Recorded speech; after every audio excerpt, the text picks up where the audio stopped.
Hello दोस्तों, Aditya classes exam गुरु channel में आप सबका स्वागत है। आज हम लोग का चैप्टर जनसंख्या पॉपुलेशन से संबंधित है। तो आइए देखते हैं हम लोग इस चैप्टर में सबसे पहले हम लोग क्या पढ़ने वाले हैं।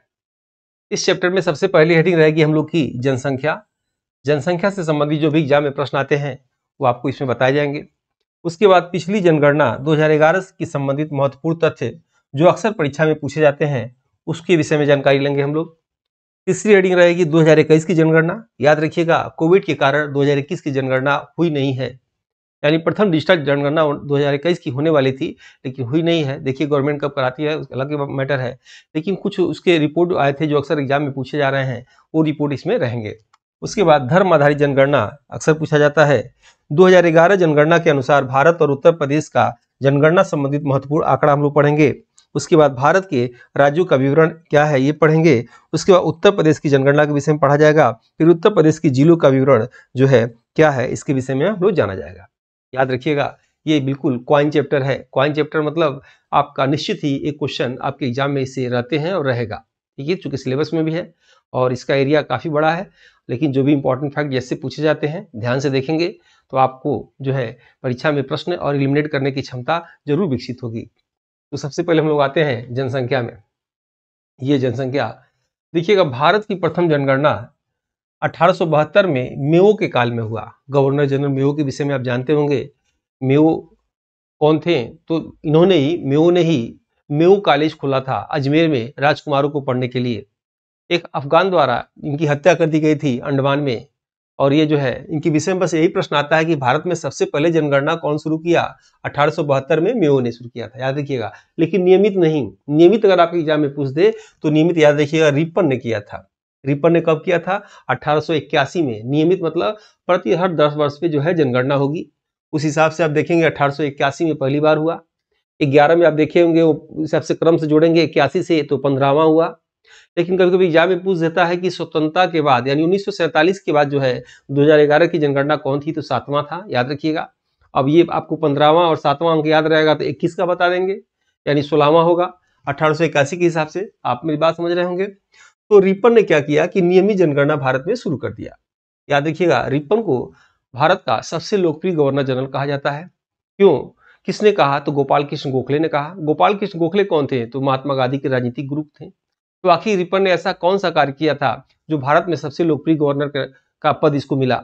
याद रखिएगा, तो रिपन ने यह काम किया था जिस वजह से इसको जो है भारत का जो है लोकप्रिय गवर्नर जनरल का इसको जो है पद मिला। एक तो इसने क्या किया कि सबसे पहले भारत में कारखाना अधिनियम इसी रिपन ने लाया था। भारत में अस्थायी स्वशासन के जनक कौन है? यही रिपन है। सेंसेक्स शेयर मार्केट इंडिया में कौन लाया? रिपन ने लाया। वर्नाकुलर प्रेस एक्ट, मुंह बंद करने वाला नियम किसने रद्द किया? रिपन ने रद्द किया। नियमित जनगणना कौन लाया? रिपन लाया। याद रखिएगा, हंटर कमीशन किसके समय आया था? तो याद रखिएगा रिपन के समय आया था। हंटर कमीशन भारत में 2 बार आया था, एक बार 1919 में जलियांवाला कांड के समय और एक बार 1882 में आया था। तो याद रखिएगा भारतीय शिक्षा अधिनियम आया था। रिपन इसलिए प्रसिद्ध है। और उसके बाद हम लोग देखेंगे कि विश्व की प्रथम जनगणना। विश्व की प्रथम जनगणना प्रश्न एग्जाम में कम आ सकता है, फिर भी हमने कंटेंट को लिख दिया है। 1749 में विश्व की सबसे पहली जनगणना स्वीडन में हुआ था, लेकिन नियमित नहीं हुआ था। नियमित कब हुआ था? कहाँ हुआ था? अमेरिका में हुआ था। अमेरिका की जनगणना नियमित हुआ था। उसके बाद देखेंगे पॉइंट हम लोग कि विश्व की सर्वाधिक जनसंख्या देशों का क्रम क्या है? चीन, भारत, अमेरिका। अभी भारतीय किताबों में चीन, भारत, अमेरिका ये आ रहा है, लेकिन हमने आंकड़ा दे दिया है। परंतु वर्तमान नई रिपोर्ट के अनुसार सबसे अधिक जनसंख्या भारत का 142.86 करोड़ भारत की जनसंख्या हो गया है। उसके बाद चीन का, उसके बाद अमेरिका का। यानी भारत अब लगभग सभी क्षेत्रों में नंबर 1 पे आ रहा है, विश्व गुरु अब बनने जा रहा है। ये संकेत दे रहा है भारत का ये जनसंख्या आंकड़ा। इस एग्जाम में प्रश्न क्या आ सकता है? प्रश्न कभी कभी ऐसे प्रश्न आते हैं कि आप कंफ्यूज हो जाते हैं। 3 लेवल के प्रश्न आते हैं। देखिए, आपको IAS PCS की एग्जाम देने नहीं है, तो जो जितनी लेवल जा सकते हो मैं ले गया हूं। जैसे मान लिया आपके एग्जाम में सिंपली पूछ दे अगर कि बताइए कि विश्व का कि सबसे बड़ा क्षेत्रफल में देश कौन सा है, तो क्षेत्रफल में विश्व का सबसे बड़ा देश आप रूस लगाइएगा। सबसे छोटा देश कौन सा है? तो वेटिकन सिटी है। जनसंख्या में सबसे बड़ा देश तो अब भारत लगाइएगा, चीन था, भारत, और सबसे छोटा वेटिकन सिटी हो जाएगा। ऐसे प्रश्न आते हैं, घुमा के, गलत नहीं होगा। कौन सा राज्य क्षेत्रफल में सबसे बड़ा है? तो क्या लगाएंगे? राजस्थान। तो सबसे छोटा कौन सा है? तो गोवा लगाएंगे। उसी तरह पूछ दे कि जनसंख्या में सबसे बड़ा कौन सा देश राज्य है भारत का, तो आप बताएंगे। या पूछ दे कि सबसे अधिक क्षेत्रफल में सबसे बड़ा कौन सा महाद्वीप है, सबसे छोटा क्षेत्रफल में कौन सा महाद्वीप है। ये तमाम प्रश्नों का जो है आंसर आपको इस क्लास में मिल जाएगा। आराम से आप पढ़िए, बिल्कुल घबराएंगे नहीं, ठीक है। प्रश्न जीएस बहुत कठिन नहीं है। जीएस कठिन क्यों हो जाता है कि अब बहुत ज्यादा अनावश्यक पढ़ने लगते हैं, ठीक है। जैसे करंट का आप देख लीजिए क्वेश्चन, करंट का आपके जो है एक यूनिट 1 में ही है सेक्शन, और मेरे ख्याल से 4-5 क्वेश्चन से अधिक नहीं आएंगे। कई लोग मुझे कमेंट करते हैं, पूछते भी हैं, सर करंट का मैं 2 घंटे क्लास कर रहा हूँ, सुबह सुबह 3 घंटे क्लास कर रहा हूँ। मैं ये मना नहीं कर रहा हूँ, पढ़िए, बहुत अच्छी बात है। लेकिन जब 4-5 क्वेश्चन आ जाए, एक सुपारी चढ़ाने से देवता खुश हो जाएंगे, तो काहे को बकरा चढ़ा रहे हैं। जब 4-5 प्रश्न के लिए 2 घंटा क्यों इतना पढ़ रहे हैं, वो भी इतनी डीपली वाला पढ़ाई मत करिए। अगर आपको ये स्पेशल एक टारगेट बना रखे हैं तो उसी लेवल में पढ़ा जाए। आइए देखते हैं आगे। अब यहाँ देखेंगे हम लोग कि विश्व में क्षेत्रफल में सबसे बड़ा देश रूस, ठीक है। तो विश्व में क्षेत्रफल में सबसे छोटा देश वेटिकन सिटी। उसके बाद विश्व में जनसंख्या में सबसे बड़ा देश, तो भारत लगाइएगा, अगर ऑप्शन में ना हो तो चीन लगाइएगा, ठीक है, वैसे भारत ही होगा। और विश्व में जनसंख्या में सबसे छोटा देश वेटिकन सिटी, ठीक है। आप कमेंट बॉक्स में बताएंगे क्या कि वेटिकन सिटी की राजधानी क्या है, वेटिकन सिटी की राजधानी क्या है, और वेटिकन सिटी क्या किसी देश में है, अगर देश में है तो किस देश में है, और अगर किसी देश में है तो किस फेमस स्थान के बगल में है, ये आपको बताना है। अब देखेंगे क्षेत्रफल की दृष्टि से महाद्वीप की अगर चर्चा कर दे तो एशिया क्षेत्रफल में सबसे बड़ा है, याद रखिएगा, सबसे बड़ा एशिया है। और सबसे छोटा याद रखिएगा क्षेत्रफल में ऑस्ट्रेलिया है। कौन सा है, ऑस्ट्रेलिया है। आप पहला और लास्ट क्रम जानेंगे तो आपके एग्जाम के लिए ये लेवल काफी है। नेक्स्ट देखिएगा जनसंख्या की दृष्टि से महाद्वीप, तो फिर जनसंख्या में सबसे बड़ा कौन सा हो जाएगा, एशिया, और सबसे छोटा अंटार्कटिका, याद रखिएगा अंटार्कटिका। अंटार्कटिका कहाँ है बताए थे, अभी इसके आगे हम लोग का 5वां यूनिट स्टार्ट होगा तो जियोग्राफी क्लास लेंगे, उसमें और डिटेल बता देंगे। अंटार्कटिका नीचे है, याद रखिएगा, और आर्टिक ऊपर है, यानी दक्षिण ध्रुव में कौन सा है, अंटार्कटिका, और उत्तरी ध्रुव पे आर्कटिक है, ठीक है। उसके बाद देखेंगे आप क्षेत्रफल में विश्व का देश, क्षेत्रफल में सबसे बड़ा देश कौन सा है, तो आप रूस लगाएंगे, एग्जाम में क्या लगाएंगे, रूस लगाएंगे, ठीक है। और क्षेत्रफल में भारत का स्थान अगर पूछ दे तो याद रखिएगा क्षेत्रफल में भारत का स्थान 7वां है। ये तो बिल्कुल रटे रहिएगा कि विश्व में जनसंख्या में भारत का प्रथम स्थान हो गया है, क्षेत्रफल में 7वां स्थान हो गया है। विश्व में जितनी जमीनें हैं उस जमीन के हिसाब से भारत के पास कितनी जमीनें हैं, तो 2.42% जमीन है, याद रखिएगा, ठीक है। आते हैं नेक्स्ट पेज पे हम लोग, नोट कर लीजिएगा कि भारत का क्षेत्रफल विश्व की क्षेत्रफल का 2.42% है, और भारत का जनसंख्या विश्व की जनसंख्या का 17.5% है। ये आंकड़ा याद रखिएगा, अभी बताएंगे, इसी से मिलता जुलता एक और आंकड़ा है। प्रथम जनगणना आयुक्त WC प्लाउडेन थे, ये नाम याद रखिएगा इनका, प्रथम जनगणना आयुक्त कौन थे, WC प्लाउडेन। भारत की जनगणना संघ सूची के अनुच्छेद 246 में वर्णन है, लेकिन परिवार नियोजन समवर्ती सूची में इसका वर्णन है। ब्राजील से अधिक जनसंख्या उत्तर प्रदेश की हो गई है। ईसाई धर्म सबसे अधिक नागालैंड में है, याद न कि केरल में, याद रखिएगा। आपके एग्जाम में प्रश्न आ सकता है कि सबसे अधिक ईसाई धर्म के लोग कहाँ रहते हैं, तो अक्सर हम लोग न्यूज सुनते होंगे तो लगता है केरल में है, केरल में नहीं, कहाँ है, नागालैंड में, याद रखिएगा, ठीक है। नेक्स्ट देखते हैं पिछली जनगणना 2011 की संबंधित महत्वपूर्ण तथ्य जो अक्सर परीक्षा में पूछे जाते हैं, ये हम लोग की इस हेडिंग में क्या पढ़ेंगे, आप बिल्कुल दिमाग में बैठा लीजिएगा कि 11 की जनगणना 81 के हिसाब से 15वां है, ठीक है। और 11 की जनगणना 47 यानी देश जब आजाद हो गया उसके बाद 47 के बाद से या स्वतंत्रता के बाद से 7वां क्रम है, ये आप याद रखेंगे। 2011 की जनगणना में जनगणना आयुक्त सी चंद्रमौली थे, कौन थे, सी चंद्रमौली, याद रखिएगा। अब कुछ लोग सोचेंगे कि 11 का क्यों पूछेगा, अभी तो 23 चल रहा है, 24 चलने जा रहा क्यों है 11, याद रखिएगा करंट वो होता है जो उसके बाद कोई नया न आया हो। जैसे भारत रत्न अभी तक कितने लोग को मिला, ये करंट का है, करंट का क्यों है, ये है तो मैटर 19 का, 2019 का है, लेकिन अभी 23-24 चल रहा है, तो जब तक उसके बाद कोई मिल नहीं जाता है किसी को तब तक वो करंट रहता है। करंट का मतलब ये थोड़ी होता कि 6 महीना के लोग पूछते हैं सर करंट कितना पढ़े हैं, ठीक है। एग्जाम के डेट से 6 महीने का पूरा एक लाइन चार्ट जाना है, लेकिन 1 साल का मेन आपको पढ़ना है, या उसकी जो रिकॉर्ड उसके आगे न आया हो वो पढ़ना रहता है, ठीक है। तो याद रखिएगा 11 की जनगणना में जनगणना आयुक्त सी चंद्रमौली है। 2011 की जनगणना का स्लोगन था हमारा जनगणना हमारा भविष्य, ठीक है। जनगणना अधिनियम 1948 के अंतर्गत जनगणना कराई जाती है। 1971 के बाद से 7 वर्ष से ऊपर आयु का साक्षरता दर मापा जाता है। 2011 की जनगणना में जनसंख्या 121 करोड़ के लगभग थी। नेक्स्ट, ये थोड़ा सा हम लोग हमने बताया था, एक बुक लॉन्च किया गया है, ये कम्बो पैक, ये आप चाहे तो ले सकते हैं। इसमें चुनिंदा और इम्पॉर्टेंट असिस्टेंट प्रोफेसर से एग्जाम से संबंधित प्रश्न है, बिल्कुल करंट अफेयर अपडेटेड है, और एक हार्ड कॉपी के रूप में जो लोग कोर्स को परचेज कर चुके हैं वो लोग, उनके पास भी रहना चाहिए, जो नहीं परचेज किए हैं उनके पास भी रहना चाहिए। आपको अमेजन पे मिल जाएगा। और एक खुशी की बात मैं बता दूं कि आप लोग की खरीदारी को देखते हुए अकाउंट को अमेजन ने, हमारे अकाउंट को प्राइम मेंबर में डाल दिया, यानी आपको बिल्कुल ट्रस्ट कर सकते हैं कि ये बुक और जो है आपका पैसा बिल्कुल सही जगह जा रहा है। जिसमें आपको मिलेगा एक तो पहले नंबर का बुक, दूसरा नंबर का, और तीसरा और चौथे नंबर का। और इस बुक को भरने के लिए ओमार शीट आपको फ्री में दिया जा रहा है। आप चाहें तो इसको अमेजन पे ले सकते हैं, या लिंक में दिया गया है, आपको अच्छा लगे तो ले सकते हैं। जितने मॉडल पेपर अभी तक मैंने लिया है, पढ़ाया है, उसके सभी क्वेश्चन को अपडेटेड करते हुए इस बुक में आ गया है। ये बुक मार्केट में नहीं जाएगा, वैसे जिनको अमेजन पे लेना हो ले सकते हैं, और स्टॉक खत्म हो जाएगा तो फिर इसके बाद हम लोग नहीं देखेंगे इसको, ठीक है। तो आइए देखते हैं आगे। 21 की जनगणना के विषय में देखा जाए कि 21 की जनगणना ऐसी क्या है जो आपके एग्जाम में प्रश्न आ सकता है कि 2021 में होनी थी, परंतु कोविड या अन्य कारणों से अभी तक नहीं हुआ, फिर भी कुछ जानकारी परीक्षा संबंधित आपको निम्न दी जा रही है। पहला क्या कि 2021 की जनगणना 81 से 16वां क्रम की है। 2021 की जनगणना 47 के बाद 8वां क्रम का है। वर्तमान में जनगणना आयुक्त जो है विवेक जोशी हैं। और 11 में क्या आपने अभी पढ़ा, सी चंद्रमौली पढ़ा था। फिर देखेंगे आप कि 21 की जनगणना का स्लोगन जन भागीदारी से जन कल्याण, याद रखिएगा। और 2021 की जनगणना का कुल 16 भाषाओं में किया जाएगा, ये वेरी इंपॉर्टेंट है, याद रखिएगा, इंपॉर्टेंट है।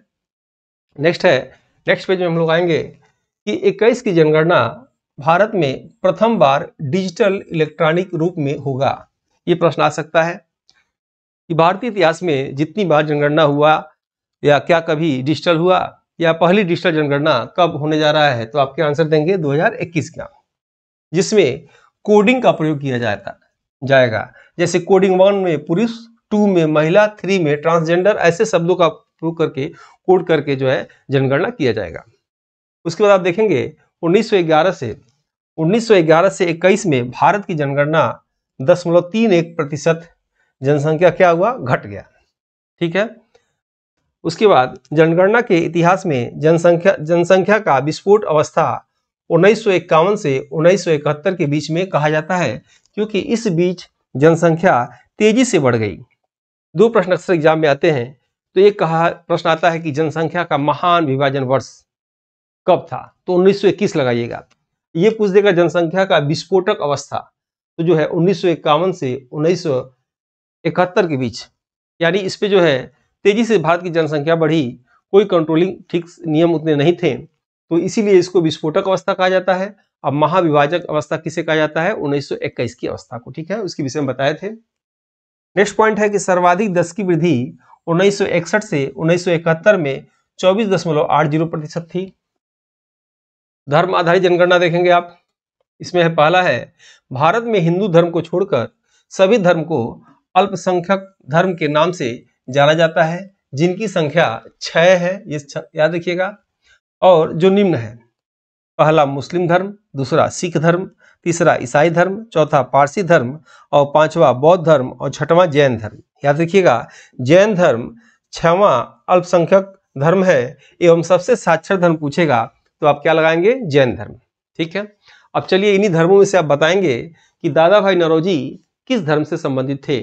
अक्सर एग्जाम में प्रश्न आ सकता है, बताइए कि दादा भाई नौरोजी इसमें से किस धर्म से संबंधित थे। नेक्स्ट आते हैं हम लोग 2011 जनगणना के अनुसार भारत और उत्तर प्रदेश का जनगणना संबंधित आंकड़ा निम्नलिखित है। 4 आंकड़ा आप देखेंगे, यहाँ आप देखेंगे भारत का और यहाँ देखेंगे उत्तर प्रदेश का। और मेरे ख्याल से ये बिल्कुल आपको याद होना चाहिए, आपकी जुबान के नोक पर तोता की तरह याद होना चाहिए। कुछ चीजें तो याद करना चाहिए, कोई इसका विकल्प नहीं है, कुछ चीजों को समझना चाहिए। तो आइए देखते हैं क्या याद होना चाहिए। सबसे पहले कि 11 में भारत का और उत्तर प्रदेश का, भारत का कुल जनसंख्या कितना था, 121 करोड़ लगभग, याद रखिएगा कितना था, 121 करोड़। उत्तर प्रदेश का लगभग 20 करोड़, याद रखिएगा। 10 की वृद्धि मतलब 10 साल में कितनी जनसंख्या बढ़ गई। 10 साल मतलब क्या, 2001 में हुआ होगा, उसके बाद 11 में, तो 10 साल में कितनी जनसंख्या बढ़ गई, उसी को 10 की वृद्धि के नाम से जाना जाता है। तो भारत का 10 की वृद्धि क्या है, 17.7%। उत्तर प्रदेश का क्या है तो 20.2%। फिर देखिएगा लिंगानुपात, लिंगानुपात 943 पुरुष, ठीक है। 1000 पुरुषों पर महिलाओं की संख्या कितनी है, इसी को लिंगानुपात कहा जाता है। तो भारत का 943 और उत्तर प्रदेश का 912, ठीक है। उसके बाद साक्षरता 73%, किसका, भारत का, और उत्तर प्रदेश का 67.7%। पुरुष साक्षरता पूछ सकता है एग्जाम में, चूंकि एजुकेशन से रिलेटेड है, तो ये 80.9% और 77%। महिला साक्षरता 64.6% और 57%। उसके बाद घनत्व 382 व्यक्ति और ये 829 व्यक्ति। नीचे देखिएगा इंपॉर्टेंट पॉइंट लिखा हुआ है कि विश्व की जनसंख्या के सापेक्ष भारत की जनसंख्या 17.51% और विश्व की क्षेत्रफल के सापेक्ष भारत का क्षेत्रफल 2.72% है, 42% है, ठीक है। उसके बाद भारत की कुल जनसंख्या का 16.5% और भारत की कुल क्षेत्रफल का 7.33% उत्तर प्रदेश का है, ठीक है, याद रखिएगा। यानी ये क्षेत्रफल उत्तर प्रदेश का, ये किसका है, भारत का है। नेक्स्ट आइए देखिए, इसको इंग्लिश वाले स्क्रीनशॉट ले लीजिए। भारत के राज्यों का विवरण निम्नलिखित है। उम्मीद है पढ़ाई लिखाई ठीक से चल रही होगी। कम से कम इस एग्जाम का डेट नहीं आया है, फिर भी सब्जेक्ट को कम से कम 4 घंटा और जीएस में 2 घंटा आपको देना चाहिए, मेरी हार्दिक इच्छा है। और क्लास समय का सदुपयोग हो। देखिए क्षेत्रफल में भारत के राज्यों में सबसे बड़ा राज्य अगर पूछेगा तो राजस्थान लगाइएगा, सबसे छोटा राज्य पूछेगा तो गोवा आप लगाएंगे, ठीक है। उत्तर प्रदेश का वर्तमान में चौथा स्थान है। 2 जून 2014 को जब आंध्र प्रदेश से तेलंगाना अलग हुआ तो क्या हुआ था कि उत्तर प्रदेश का स्थान उसके पहले 5वां था, तब वो छोटा हो गया तो उत्तर प्रदेश का स्थान चौथा हो गया। खूब परीक्षा में आया था, लेकिन 2 जून 2014 से पहले 5वां स्थान था, ये भी याद रखिएगा। क्षेत्रफल में केंद्र शासित प्रदेश अगर पूछे तो सबसे बड़ा केंद्र शासित प्रदेश लद्दाख लगाइएगा, याद रखिएगा। ये 31 अक्टूबर 2019 के पहले अंडमान निकोबार था, ये भी याद रखिएगा। आपकी अगर किसी की बुक में अंडमान निकोबार दिया रहेगा तो भी गलत नहीं है, लेकिन 31 अक्टूबर 2019 के पहले था। अब अगर पूछ दे कि वर्तमान में भारत का सबसे बड़ा जो है केंद्र शासित प्रदेश कौन सा है तो लद्दाख लगाएंगे आप, ठीक है। उसके बाद सबसे छोटा केंद्र शासित प्रदेश तो लक्षद्वीप लगाएंगे आप, ठीक है। तो आपको एग्जाम में ये भी आ सकता है कि लद्दाख केंद्र शासित प्रदेश कब बना था, 31 अक्टूबर 2019 को बना था, ठीक है। नेक्स्ट है मूंगा द्वीप के नाम से किस राज्य को जानते हैं, भारत का कौन सा राज्य मूंगा द्वीप के नाम से जाना जाता है, ठीक है, आप कमेंट बॉक्स में बताएंगे। अब देखिएगा जनसंख्या में भारत के राज्यों में, जनसंख्या में भारत का सबसे बड़ा राज्य कौन सा है, बस उत्तर प्रदेश जानिए। उसके बाद महाराष्ट्र और बिहार, ये 3 आंकड़ा याद रखिएगा। सबसे छोटा राज्य के विषय में पूछ दे तो सिक्किम, मिजोरम और अरुणाचल प्रदेश, याद रखिएगा। जनसंख्या में केंद्र शासित प्रदेश तो सबसे बड़ा कौन सा है, दिल्ली, और सबसे छोटा लक्षद्वीप। नेक्स्ट है जनघनत्व में भारत के राज्य, जनघनत्व के भारत के राज्यों में, जनघनत्व समझ रहे हैं आप लोग, 1 किलोमीटर लंबा चौड़ा जो स्थान होता है उसमें कितनी जनसंख्या, ये पूछा जा रहा है इसमें। तो सबसे बड़ा राज्य कौन सा होगा किसमें, जनघनत्व में, बिहार है सबसे बड़ा। उसके बाद पश्चिम बंगाल, उसके बाद सबसे छोटा अगर पूछे तो अरुणाचल प्रदेश, और उसके बाद मिजोरम लगाइएगा। जनघनत्व में केंद्र शासित प्रदेश दिल्ली, और जो है अंडमान निकोबार। अगर आपको ऐसा लग रहा होगा कि सर कैसे इतना याद होगा, तो कोई चीज कैसे नहीं है, कोई चीज बार बार जब पढ़ेंगे ना तो याद हो जाएगा। बार बार पढ़ेंगे, कम से कम 4-5 बार पढ़ेंगे तो याद हो जाएगा अपने आप, ठीक है। लेकिन पढ़िए तो सही पहले उसको। उसके बाद देखिए लिंगानुपात में भारत के राज्य, सबसे अधिक लिंगानुपात केरल में है 1084, और सबसे कम लिंगानुपात हरियाणा में है 879। उसके बाद लिंगानुपात में केंद्र शासित प्रदेश, सबसे अधिक लिंगानुपात केंद्र शासित प्रदेश वाला कौन सा है, पुडुचेरी, ठीक है। और सबसे कम किसका है, दमन द्वीप का, ठीक है। 10 की वृद्धि पूछ दे, 10 की वृद्धि 17.7%, अभी आपको आंकड़ा बताए थे भारत के राज्यों में। 10 की वृद्धि भी बताए थे आपको कि 10 साल में कितनी जनसंख्या वृद्धि हुई, उसे ही 10 की वृद्धि कहा जाता है। जैसे सर्वाधिक 10 की वृद्धि मेघालय का हुआ, और न्यूनतम 10 की वृद्धि नागालैंड का हुआ, और 10 की वृद्धि केंद्र शासित प्रदेशों में सर्वाधिक 10 की वृद्धि दादरा नगर हवेली का केंद्र शासित प्रदेश में, और न्यूनतम सबसे किसका हुआ, लक्षद्वीप का हुआ, ठीक है। अब ये आपको आंकड़ा याद रखना है क्योंकि ये जो है साक्षरता से संबंधित है, अक्सर एग्जाम में ये आता है। साक्षरता दर के विषय में जानेंगे कि साक्षरता दर में भारत के राज्य सर्वाधिक साक्षर कौन सा है? केरल, कितना? 94%। उसके बाद मिजोरम, उसके बाद गोवा, ये तीनों आंकड़ा याद रखिएगा कि, और न्यूनतम साक्षरता में बिहार 61.8%, अरुणाचल प्रदेश और राजस्थान। ठीक है, अगर आपके एग्जाम में आ जाए कि प्रथम भारत का डिजिटल राज्य, तो क्या लगाएंगे? केरल लगाइएगा। ठीक है, अपना इंटरनेट सेवा शुरू करने वाला राज्य केरल लगाइएगा। ठीक है, डिजिटल गांव कहाँ है? केरल लगाइएगा। उसके बाद साक्षरता दर में केंद्र शासित प्रदेश में सर्वाधिक साक्षरता दर किसका है? लक्षद्वीप का है। न्यूनतम साक्षरता दर दादरा नगर हवेली का है। ये इंपॉर्टेंट आंकड़ा याद रखिएगा कि साक्षरता संबंधित महत्वपूर्ण तथ्य निम्नलिखित है। सबसे पहला पॉइंट याद रखेंगे, 2011 की साक्षरता का दर कुल प्रतिशत में कितना है? तो 73% है। 2011 का साक्षरता का दर कुल जनसंख्या में कितना है? तो 76.34 करोड़ है। पुरुषों में सबसे अधिक साक्षरता कहाँ की है? तो केरल की है। महिलाओं में सबसे अधिक साक्षरता कहाँ की है? ये भी केरल की है। पुरुषों में सबसे कम साक्षरता बिहार का है। महिलाओं में भी सबसे कम साक्षरता बिहार का है। और स्त्री और पुरुष साक्षरता में सबसे अधिक अंतर राजस्थान में है। ये साक्षरता का आधार 1971 के बाद से 7 वर्ष के ऊपर से लिया जाता है। उसके बाद हम लोग देखेंगे शहरी नगरी जनसंख्या, ग्रामीण जनसंख्या में, इसमें हम लोग क्या पढ़ेंगे? शहरी नगरी जनसंख्या, भारत के राज्यों में सर्वाधिक शहरी जनसंख्या महाराष्ट्र का याद रखिएगा, और न्यूनतम शहरी जनसंख्या सिक्किम का याद रखिएगा। प्रतिशत में शहरी नगरी जनसंख्या सबसे अधिक गोवा में और सबसे कम हिमाचल प्रदेश में, ये भी आंकड़ा आप याद रखेंगे। जो लोग टेस्ट परचेज कर चुके हैं उनको मालूम होगा कि ये जितने भी पीडीएफ होते हैं इस पे टेस्ट बनते हैं। शाम को पर डे टेस्ट हो रहा है, और सोचिए हम लोग पिछले साल से टेस्ट ले रहे हैं। अभी एग्जाम का डेट नहीं है तब इतना टेस्ट ले रहे हैं। सुबह पीडीएफ देते हैं, शाम को टेस्ट लेते हैं 5 बजे।